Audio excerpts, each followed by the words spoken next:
Hi mga besh, wait lang, wait. Kakagaling namin ng Boracay.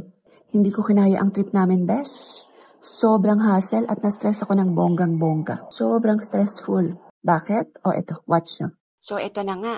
Nag-stay ba naman kami sa Mandarin Bay Resort and Spa Station 2? Imagine, gigising ka tapos longest pool in Boracay agad sa harap ng kwarto mo. Stress ako, besh. O, ayan, umagang-umaga, hindi pa mga nagbe-breakfast. Swimming agad, ang galing. O, may bonus pang husband. So, eto pa nga. Sila lang naman ang nag-iisang 5-star hotel sa Station 2. Panalo talaga to, besh. Sa room naman, we book a Grand Deluxe poolside for families. Ayan ha, may twin beds for the kids, hiwalay na toilet and bath, at syempre king-size bed for mom and dad.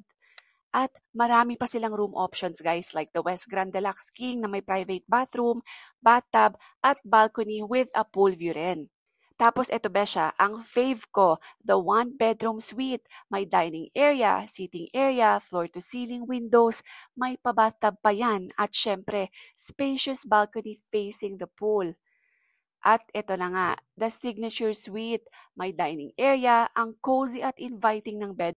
Separate bath with bathtub, plus a huge balcony guys with its own jacuzzi.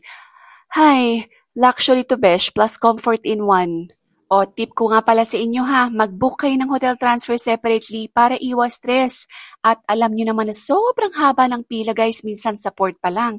Ayan ha, ang Shala at may private speedboat sila from Katiklan. Separate charge po yan ha upon request. Pero grabe ha, convenient lang guys. Kasi sa hotel lobby na ang drop nyo. Ayaw nyo yon at diretso relax na kayo kaagad. Ang customer service naman nila, iba besh at from check-in pa lang. Nako, VIP feeling ko dyan. Kaya alam ko na kaagad na mag-e-enjoy kami sa stay. At alam ko, tanong nyo, beachfront ba? Aba, syempre, may mga sunbeds pa yan. Ito yung nagustuhan din namin at may pa-free to use na pala sila ng mga beach toys for kids, oh. At may kasama pang pabanig si kuya. O, diba ang thoughtful?